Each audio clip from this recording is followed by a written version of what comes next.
Israel को democratic party का समर्थन तेजी से कम मिलता दिख रहा है। एक एडवोकेसी ग्रुप आज की डेमोक्रेटिक पार्टी की असलियत दिखा रहा है। हम एलन गोल्डनबर्ग जे स्ट्रीट से बात करेंगे, जो अमेरिकन व्यू पर हमारे साथ होंगे।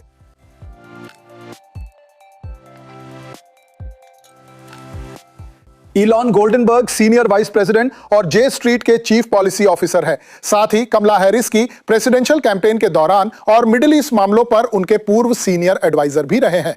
हमारे साथ जुड़ने के लिए धन्यवाद। आप जानते हैं, जे स्ट्रीट ने सालों पहले अपना प्लेटफॉर्म तय किया था। अब डेमोक्रेटिक पार्टी न सिर्फ उसकी ओर बढ़ रही है, बल्कि कई बार उससे भी बाईं ओर जा रही है। कृपया ऐसे बदलाव की प्रक्रिया समझाएं।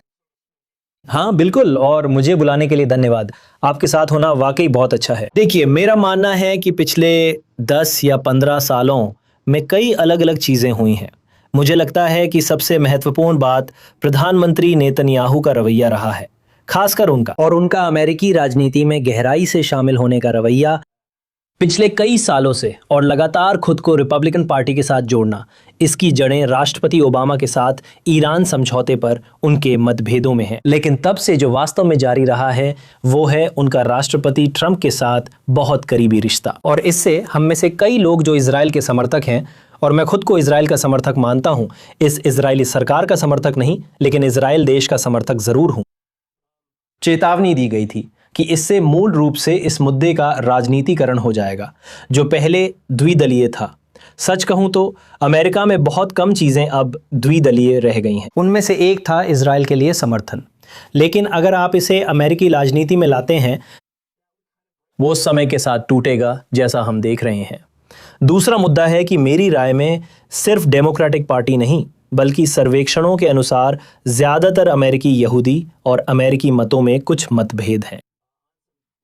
कुछ मुद्दों पर मैं डेमोक्रेटिक पार्टी के साथ हूं। अधिकांश अमेरिकी यहूदी लोगों ने 7 अक्टूबर के हमास हमलों के बाद इजराइल की प्रतिक्रिया का समर्थन किया। लेकिन जैसे जैसे वो अभियान आगे बढ़ा और गाजा में चीजें चलती रहीं, मुझे लगता है कि लोगों को लगने लगा कि प्रतिक्रिया कुछ ज्यादा ही हो रही है, कि ये जरूरी नहीं था। इसमें कोई रणनीति नहीं थी कि आप क्या पाना चाहते हैं।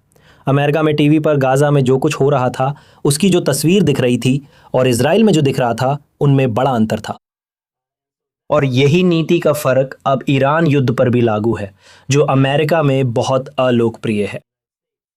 फिर से सिर्फ डेमोक्रेट्स ही नहीं, बल्कि स्वतंत्र मतदाता और कई रिपब्लिकन भी हैं जो अब इसका समर्थन नहीं करते। ये एक और असली विभाजन रहा है।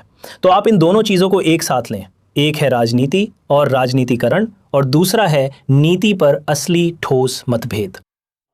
और यही वो चीज रही है जिसने इस बुनियादी अंतर या दरार की शुरुआत की है कि इजराइल जिस दिशा में जा रहा है और जहां डेमोक्रेटिक पार्टी बल्कि कई अन्य लोग भी जा रहे हैं, उनमें फर्क आ गया है। मैं आपसे पूछना चाहता हूं, क्योंकि आपने शुरुआत में यह कहा था मैं इजराइल का समर्थक हूं, और आप बहुत से लोगों को, खासकर डेमोक्रेटिक पार्टी के भीतर और कभी कभी उनसे भी वामपंथी लोगों को, यह कहते हुए सुनते हैं कि वे सबसे पहले यही कहते हैं मैं इजराइल का समर्थक हूं, और वे आमतौर पर इसके बाद तुरंत ही लगभग आधा दर्जन शिकायतें जोड़ देते हैं।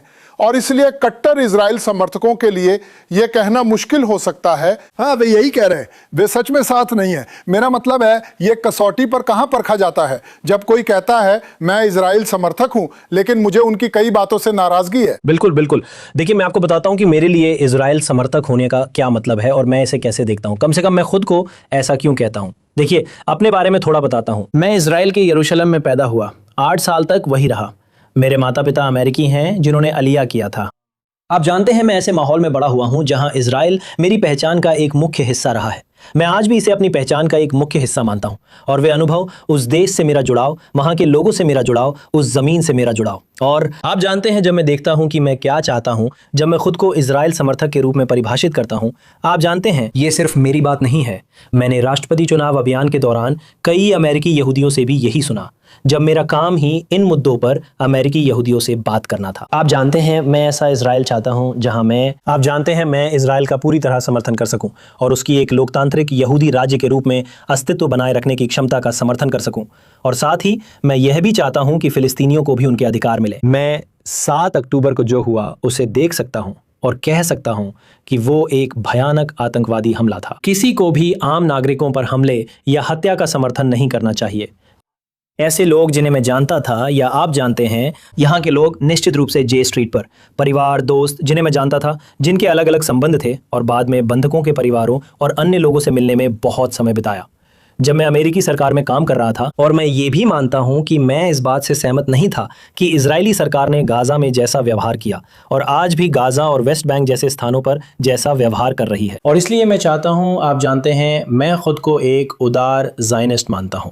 मैं चाहता हूं कि इजराइल उन मानकों पर खरा उतरे और उस इतिहास के अनुरूप चले।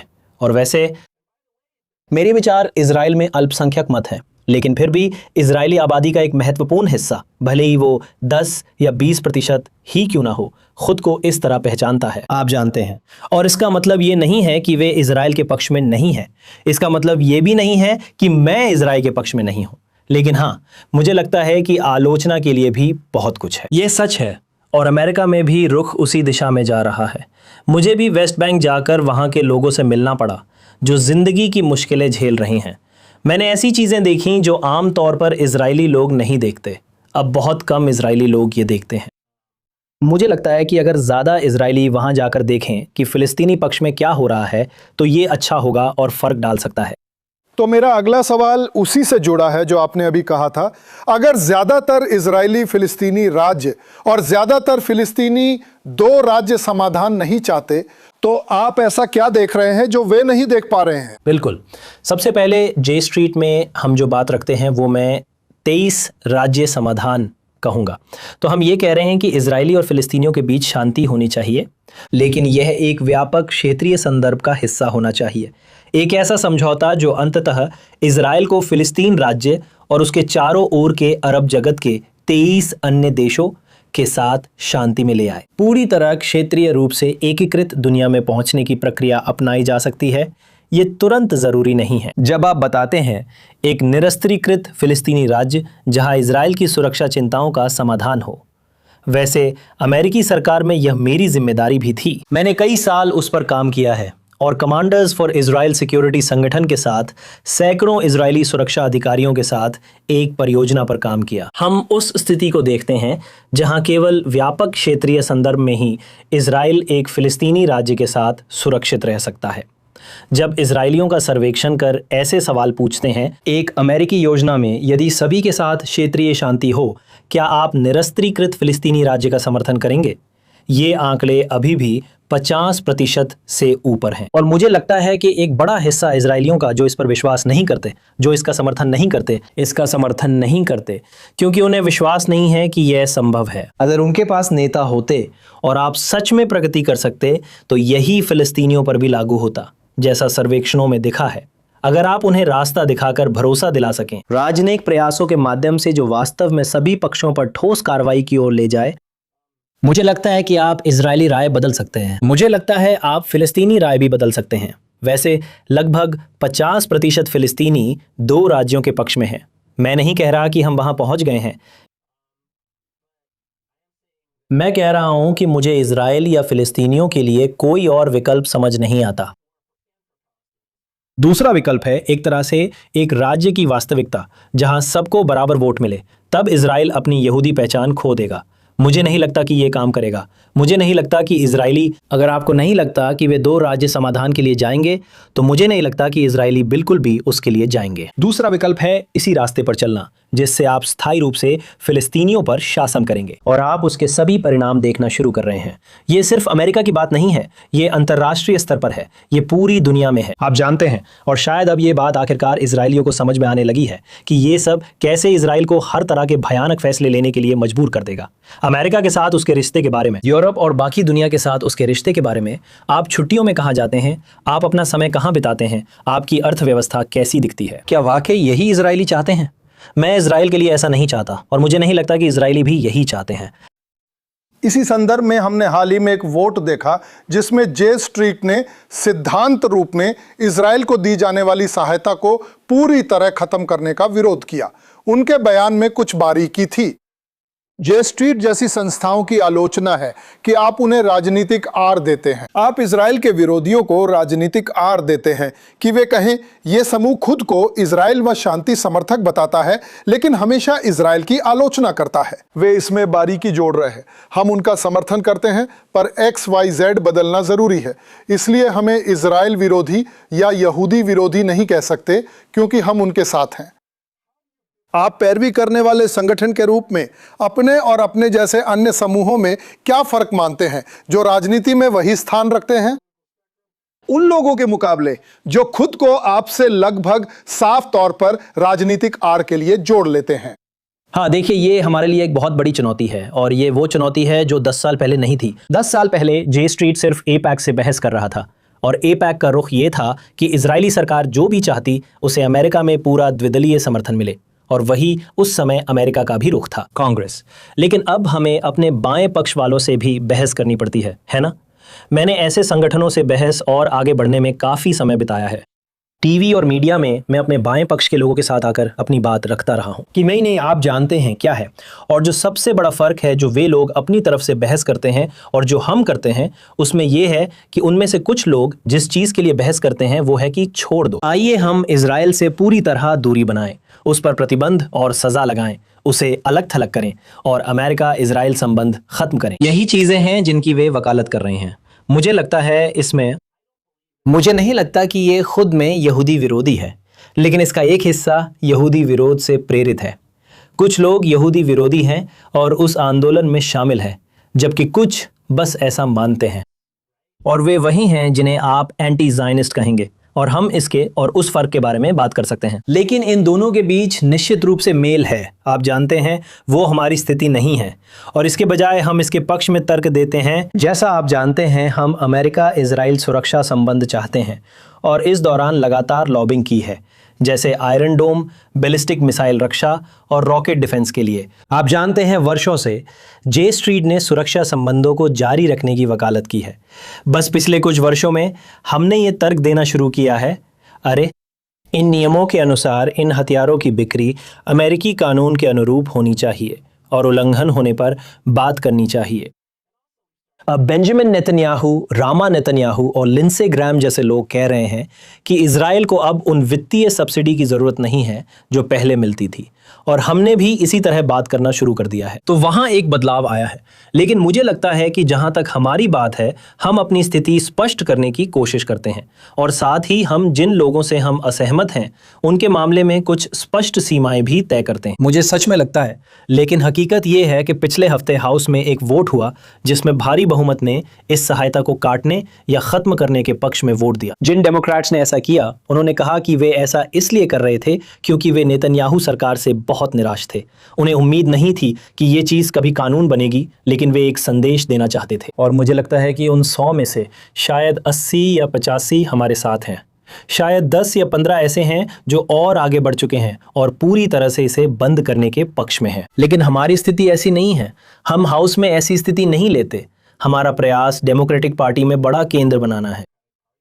मैं इस मुद्दे के लिए एक रचनात्मक दृष्टिकोण चाहता हूं जो इजराइल फिलिस्तीन संघर्ष को ख़त्म करे और दोनों को सुरक्षित, महफूज और आज़ाद रखे। आप जानते हैं, इसे मानना, ना कि बस ये कहना कि सब कुछ जला दो और इस रिश्ते से दूर हो जाओ, वह हमारी स्थिति नहीं है। आपने सानो पार्टी को अपनी ओर खींचने में लगाए, अब उल्टी दिशा में कुछ हिस्से को वापस खींचने की कोशिश कर रहे हैं। क्या आपको लगता है कि आप अपनी कोशिश में कुछ ज्यादा आगे बढ़ गए? क्या पार्टी के तेज बदलाव के साथ आपकी संस्था खुद को जल्दी नहीं ढाल पाई? मुझे सच में लगता है कि कुछ बदलावों के बावजूद हमारा रुख ज्यादातर वही रहा है, बल्कि शुरू से ही वही रहा है। मैं जे स्ट्रीट के साथ अभी करीब 1.5 साल से ही हूँ, लेकिन आप जानते हैं लगभग पूरे समय हमारा रुख वही रहा है। अमेरिकी राजनीति वाकई में बहुत ज़्यादा बदल गई है। मुझे सच में नहीं लगता कि हमने हद से ज़्यादा कर दिया है। मुझे तो लगता है कि डेमोक्रेटिक पार्टी का ज़्यादातर हिस्सा वही है जहां हम हैं। बस कुछ ही लोग हैं जिनकी आवाज़ बहुत तेज़ है, जो शायद हमसे भी ज़्यादा बाएं चले गए हैं। और उन ज़्यादातर आवाज़ों का संबंध ऐसे अमेरिकी कांग्रेस के निर्वाचन क्षेत्रों से है जहां डेमोक्रेटिक पकड़ बेहद मजबूत है। समझ रहे हैं? और ये सच है। देखिए, यही कारण है कि मैं कैंपेन के बाद जे स्ट्रीट में काम करने आया। कैंपेन में मेरा काम यहूदी वोटरों से जुड़ना था। मैं यहूदी मतदाता संपर्क का राष्ट्रीय निदेशक था। जो मैंने कैंपेन में सबसे तेज आवाजें दो जगहों से आती थी। एक वो लोग जो बीबी नेतन्याहू का हर हाल में समर्थन करते थे और जैसे हम इस सरकार का हर हाल में समर्थन करेंगे चाहे कुछ भी हो जाए, और दूसरी तरफ वो लोग थे जो 8 अक्टूबर 2023 को ही नरसंहार की बात चिल्ला रहे थे, पहले से ही प्रदर्शन कर रहे थे और कह रहे थे कि ये सब इजराइल की गलती है। ज्यादातर लोग जिनसे मैंने बात की वे इन दोनों श्रेणियों में नहीं आते थे। वे बहुत ज्यादा शांत हैं, लेकिन वे एक ऐसी जगह पर हैं जहां फिर से दोनों इजरायली और फिलिस्तीनी को आज़ादी, सुरक्षा और अवसर मिलना चाहिए, और जे स्ट्रीट उन आवाज़ों को बुलंद कर रहा है। आखिरकार ये आवाज़ें भले ही शांत हों मगर वही मतदाताओं का बहुमत बनाती हैं, और ये बात आप बार बार देखते हैं। सर्वेक्षणों में भी ये नजर आती है। हमें देखना होगा कि एक साल बाद जब डेमोक्रेटिक पार्टी अपनी प्राइमरी और चर्चाओं में आगे बढ़ेगी तब क्या निकल कर आता है, लेकिन मुझे नहीं लगता कि पार्टी दोनों चरम सीमाओं में से किसी एक पर रुकेगी। मुझे लगता है वे ऐसी स्थिति में होंगे जहां इजराइल को अपना सकते हैं, नेतन्याहू सरकार से अलग रह सकते हैं और कह सकते हैं हम चाहते हैं कि इजराइल हमारा साझेदार बने। हम इजराइल को बिना शर्त समर्थन नहीं देना चाहते और असहमति होने पर समर्थन नहीं करेंगे। ये सामान्य है और यही अंतर्राष्ट्रीय संबंधों का तरीका है। चीजें ऐसे ही चलनी चाहिए। आपने अभी थोड़ी देर पहले कहा था, और मैं यहाँ उद्धृत नहीं कर रहा हूँ, लेकिन मूल रूप से आप इस समय इजराइल पर डेमोक्रेटिक पार्टी के साथ ही हैं। मेरा मतलब है, एक औसत इजराइल पर्यवेक्षक के लिए मैं वॉशिंगटन में हूं और हालात की मुझे पूरी खबर है। ऐसा लग रहा है कि डेमोक्रेटिक पार्टी इजराइल के लिए नहीं रही। फिलहाल यही आम राय है। तो आप इन दोनों बातों को कैसे जोड़ते हैं कि जो आप कहते हैं एक इजराइल समर्थक, शांति समर्थक विचारधारा ने डेमोक्रेटिक पार्टी को इससे दूर कर दिया है? ये दोनों बातें मेल नहीं खाती, इसमें असंगति है। आप इसे कैसे समझाते हैं? मुझे लगता है नेतन्याहू सरकार ने डेमोक्रेटिक पार्टी को खो दिया है।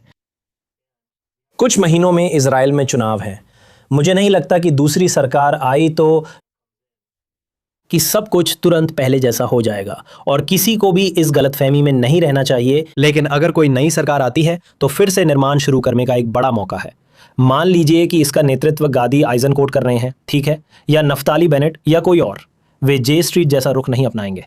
मुझे उम्मीद नहीं है कि वे जे स्ट्रीट जैसा रुख अपनाएंगे, लेकिन मुझे लगता है कि रिश्ते को सुधारने के लिए पुल बनाने और चीजों को थोड़ा अलग तरीके से करने का मौका मिलेगा। और एक बहुत ही मूल चीज से शुरू करें, जो है नेतन्याहू की रणनीति वर्षों से वास्तव में यही रही है, और इजराइल में अति दक्षिणपंथ की रणनीति भी यही रही है। आप जानते हैं 7 अक्टूबर तक ये मूल रूप से हमास को पैसे देना था, अरबों डॉलर को बेन गुरियन हवाई अड्डे पर उतरने देना और फिर ट्रकों के जरिए गाजा भेजना ताकि हमास को पैसे दिए जा सकें। उसी समय वे दूसरे और एकमात्र विकल्प को कमजोर कर कह रहे थे कि फिलिस्तीनी प्राधिकरण भी हमास जितना ही बुरा है। मैं ये नहीं कह रहा कि फिलिस्तीनी प्राधिकरण बहुत अच्छा है और उनकी अपनी कोई चुनौतियां नहीं हैं, उनकी भी चुनौतियां हैं, लेकिन वे हमास नहीं हैं।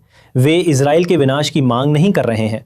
वे कहीं अधिक तैयार हैं कि अहिंसक रणनीतियों को अपनाएं और कूटनीतिक संवाद करें। पिछले 15 सालों से इजराइल सरकार ने उन्हें कमजोर करने की रणनीति अपनाई है, हमास को मजबूत करना और उन्हें बटा रखना। ना दो राष्ट्र समाधान, ना साझेदार, यही संदेश है। तो एक नई इजरायली सरकार जो आए और जो इसे बदलने के लिए तैयार हो, जो आप जानते हैं बहुत करीब से आगे बढ़ने के लिए तैयार हो। और वैसे जे स्ट्रीट के रूप में हमने डोनाल्ड ट्रंप की 20 सूत्रीय योजना का समर्थन किया था। मुझे लगता है उस योजना में अभी प्रगति नहीं हो रही है। इसमें हमास का बड़ा हाथ है। वे जिद्दी हैं और हथियार डालना चाहिए। इसमें इजराइल भी जिम्मेदार है, क्योंकि वे किसी ऐसी व्यावहारिक रणनीति जिसमें अलग अलग चरणों के लिए तैयार नहीं है। कुछ वापसी, कुछ निरस्त्रीकरण, फिर कुछ वापसी, फिर कुछ निरस्त्रीकरण, यही एकमात्र तरीका है जिससे यह ऐतिहासिक रूप से काम करता है। हमास जैसी संगठन को निरस्त करने में वर्षों लग जाते हैं। अगर आपका जवाब है कि हम तब तक कुछ नहीं करेंगे जब तक वे पूरी तरह से हथियार नहीं डाल देते, तो इसका मतलब है कि कुछ भी नहीं होने वाला। इसलिए एक नई सरकार जो आए और गाजा में प्रगति की शुरुआत कर सके, एक नई सरकार जो आए जो ऐसा कर सके। आप जानते हैं वेस्ट बैंक में बसने वालों की हिंसा रोकने और उस पर सख्ती कर बदलाव लाने की जरूरत है, जैसे पहले इजरायली सरकार करती थी, जब वेस्ट बैंक की जिम्मेदारी IDF के पास थी, ना कि चरमपंथियों के पास। आप जानते हैं अभी स्मोट्रिच सरकार चला रहे हैं, जिसमें आप जानते हैं आप कम से कम फिलिस्तीनियों और क्षेत्र के साथ पहले से कहीं ज़्यादा खुले तौर पर बातचीत शुरू कर सकते हैं और प्रगति बना सकते हैं। इजराइल और कुछ अन्य अरब देशों के बीच और भी मजबूत संबंध बना सकते हैं। मुझे लगता है कि ये सब हमें एक बेहतर दिशा में ले जाता है। अमेरिकी और इजरायली या डेमोक्रेट्स और इजराइल की सोच एक जैसी नहीं होगी, लेकिन चलिए फिर से संबंध बनाएं और साझा हित खोजें। मुझे लगता है अगर नेतन्याहू जीते हैं या गतिरोध में भी प्रधानमंत्री बने रहते हैं और स्मोट्रिच व बेन गवीर भी हैं, मुझे लगता है कि बहुत से लोग हार मान लेंगे, जिनमें बहुत से अमेरिकी यहूदी भी शामिल हैं और अधिकांश अमेरिकी यहूदी भी। मेरा मतलब है नेतन्याहू की स्वीकृति रेटिंग इस समय अमेरिकी यहूदियों के बीच सिर्फ जे स्ट्रीट पर नहीं बल्कि सभी अमेरिकी यहूदियों के बीच 25% है ना? मेरा मतलब है एपी पोल ने भी कुछ हफ्ते पहले यही दिखाया था। मुझे सच में नहीं पता कि नेतन्याहू के साथ क्या होगा। मुझे लगता है कि किसी वैकल्पिक नेतृत्व के साथ सुधार और पुनर्निर्माण शुरू करने का मौका है। हमने कुछ हफ्ते पहले रहम इमैनुएल को तेल अवीव में एक भाषण देते हुए सुना था।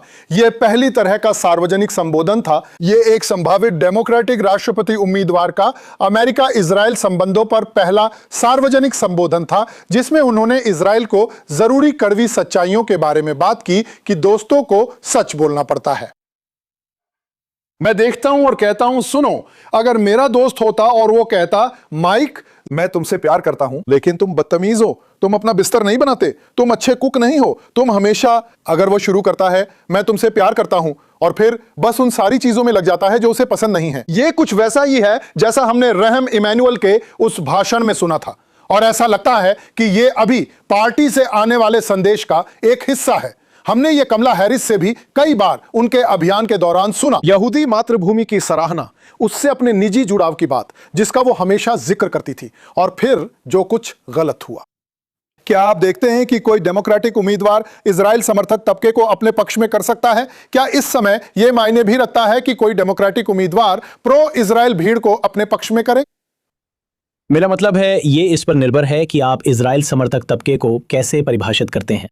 आप जानते हैं वहां एक छोटा सा समूह है, आप जानते हैं अमेरिकी यहूदी, और शायद 20 से 30% लोग मानते हैं कि इजराइल समर्थक होने का मतलब इजरायली सरकार का हर हाल में समर्थन करना है। मुझे नहीं लगता 2028 में कोई डेमोक्रेट उन लोगों को ध्यान में रखकर चुनाव लड़ेगा या ऐसा कर पाएगा। इजराइल के लिए अनुमोदन रेटिंग को देखते हुए सबसे पहले सामान्य अमेरिकी आबादी में, लेकिन खासकर डेमोक्रेटिक पार्टी में। लेकिन देखिए, ये पूरी आबादी की बात है, इसमें स्वतंत्र मतदाता भी शामिल है। तो अब अगर आप, लेकिन यहाँ एक और बात है, अधिकांश, लगभग सभी यहूदी मतदाता इजराइल के मुद्दे पर वोट नहीं करते। यहूदी समुदाय का बहुत ही छोटा प्रतिशत है जो वास्तव में इजराइल के मुद्दे पर वोट करता है। वे इजराइल को आमतौर पर प्राथमिकता की सूची में 7वें या 8वें नंबर पर रखते हैं जब पोलिंग में पूछा जाता है, सही है? तो कुछ लोग ऐसे हैं जो सिर्फ इजराइल के मुद्दे पर ही वोट करते हैं और किसी भी तर्क को। इजराइल सरकार का विरोध करना उनके लिए ऐसा कुछ है जिसे वे समर्थन नहीं कर सकते, या इजराइल सरकार की नीतियों का विरोध करना? लेकिन ये यहूदी समुदाय का एक बहुत ही छोटा हिस्सा है, और इस समय डेमोक्रेटिक मतदाताओं का भी एक बहुत ही छोटा हिस्सा। अगर आप सर्वेक्षण देखें, सर्वेक्षण बताते हैं कि अधिकतर अमेरिकी यहूदी जे स्ट्रीट की सोच के ही करीब है, सही है ना? आप जानते हैं, मैं कहना पसंद करता हूं कि हम लोग 50 यार्ड लाइन पर हैं, हम बिल्कुल बीच में हैं। शायद इजरायली मतदाताओं के लिए फुटबॉल, अमेरिकी फुटबॉल उतना बड़ा मुद्दा नहीं है, लेकिन हम बिल्कुल बीच में हैं। लेकिन हम कोशिश करते हैं कि 30 यार्ड लाइन से 30 यार्ड लाइन तक जाएं, पूरा चौड़ा दायरा, वहीं हमारी मूवमेंट है। हमारे पास ऐसे लोग हैं जो हमसे थोड़ा दाएं और थोड़ा बाएं हैं, लेकिन फिर भी हमारे साथ जुड़ते हैं और हमारा समर्थन करते हैं। उनमें से ज्यादातर लोग इजराइल के समर्थन के संदेश को अपना सकते हैं, जबकि साथ ही आलोचनात्मक भी रह सकते हैं। और मैं कहूंगा, आपके दोस्त के साथ आपकी जो तुलना है वो यहां भी मायने रखती है, क्योंकि आपके दोस्त के साथ इतिहास मायने रखता है।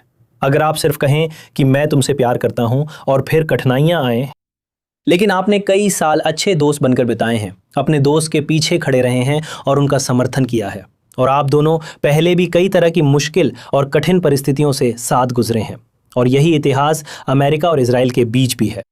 फिर वही बात है, आप शायद उसकी बात सुनेंगे, आप जानते हैं, उससे कहीं ज़्यादा जितना आप उस इंसान की बात सुनेंगे जो सिर्फ 2 दिन या 1 हफ्ते के लिए आपका दोस्त रहा हो और कभी भी आपका सच्चा दोस्त ना रहा हो, और फिर वे सारी बातें कहने लगे।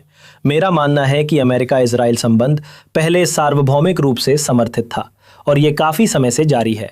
आप जानते हैं मैं व्हाइट हाउस में बैठकर इन मुद्दों पर काम कर रहा था। 7 अक्टूबर को जो बाइडेन इजराइल गए, इजराइल को विमान वाहक पोत भेजे, समर्थन जताया, वहां मौजूद रहना और इजराइल की मदद के लिए जो कर सकते थे करना, मैं उस समय उसका पूरी तरह समर्थन कर रहा था।